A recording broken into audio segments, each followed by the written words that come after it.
I completely turned my life around and had a huge glow up after my midlife crisis, and my sister-in-law commented on it by saying she chose the wrong brother, and now my brother is choosing to completely ignore me over a bad joke. My brother, we'll call him John, 28M, and I, 30M, are very different people and always have been. I'm a nerdy guy who like playing Dungeons and Dragons and works from home coding websites. He's always been sporty and has one of those corporate office jobs where I swear half of his work is just playing golf and going to fancy lunches. We didn't always get along, but we're pretty good these days. He started dating his girlfriend, who we'll call Jane, 25F, a few years back during what was a pretty low point for me in life. I had just gotten out of a long-term relationship that had ended anything but amicably, was burning out of the career I went to college for, and in general was about 2 paychecks away from having to move in with my folks.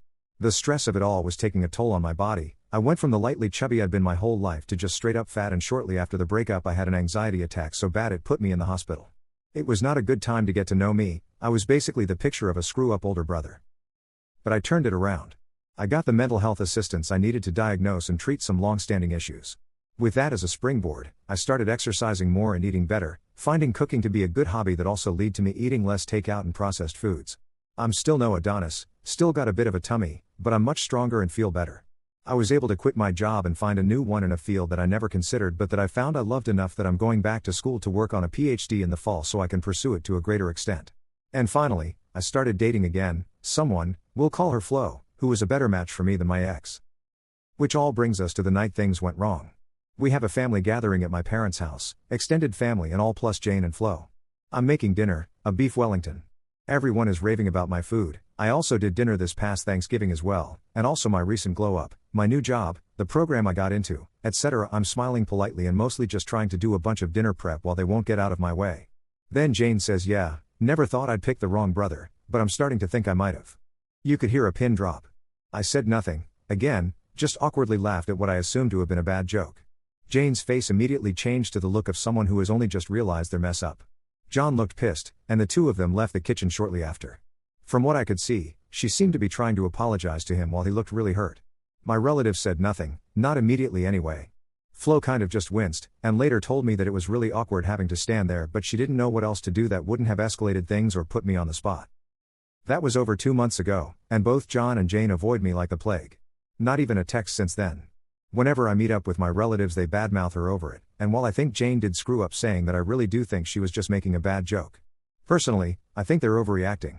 This aside, I think she's probably the first person he's ever dated who was a fit for him in terms of personality and lifestyle. The only person being normal about it is Flo, who thinks it was weird but like me just a dumb thing to say. No jealousy, she knows Jane ain't my type. How do I clear the air with Jane and John and get people to stop bringing this up? I'm sick of hearing about it and just want things to go back to how they were before. Right now it just feels like a dark cloud over all of our interactions. Update 1. Message John. Grabbing a beer over the weekend. We'll update later.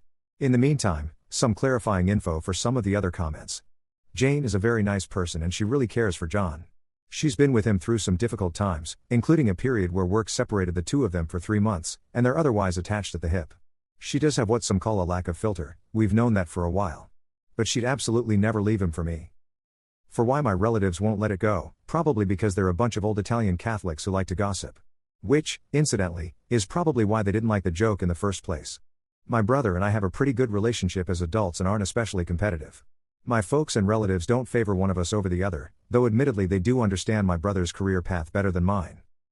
I agree with a number of comments that the impetus of the joke was that I'm a good cook, especially when it comes to be celebratory feasts. John is okay in the kitchen, but he's the kind of guy for whom a fancy meal just means picking up a more expensive cut of steak. I really don't think it has anything to do with me being the hot brother now, as a few comments suggested. John and I have always looked very different. Comparing us would be more a matter of personal preference than any kind of objective hotness scale. He's tall with a runner's build and I'm a few inches shorter with a wide build and more visible muscles, as weightlifting is my main form of exercise. Lastly, not to toot my own horn, but I've never had any issues getting dates barring the aforementioned year-long period where my life was falling apart, so I must have been doing something right. Lastly, as some have said, I probably could have saved everyone some awkwardness by playing along with Jane's comment with a "sorry, Flo got to me first" or something else similar. I go into what Flo dramatically calls the kitchen death drive while cooking complicated meals, where I'm laser focused on the task at hand to the exclusion of all else, and my responses to questions tend to be short, curt, and even a bit rude. Normally I would have tried to help salvage the bad joke, but I was searing a big expensive piece of tenderloin at the moment, so my thoughts were elsewhere. Commenter. I bet the brother is super hurt from it. If he's the sporty jock type, he probably always saw himself as the cooler sibling. His ego was probably rattled by Jane's comments that his dorky, chubby brother is actually a good catch. So I do think Ops should reach out, but I think he should prepare himself for the possibility that the brother might not want to see him. He's feeling his insecurities in a new way and that can make people act really weird. Update 2. Met up with John at a sports bar we go to sometimes when our dad is in town. Shot the bull for a little bit before I asked him if everything was cool. He didn't really know what I was talking about at first. I had to remind him that weird thing at the family dinner. And he immediately knew what I was talking about. I asked if we were alright, if they were alright, and lastly what we should do about our nosy Catholic relatives gossiping about all this shit. First off, he confirmed what I, and most of y'all, thought was true. Jane was talking about my cooking exclusively. She's a big fan, it's actually the reason she came to that gathering in the first place. So that's good to hear.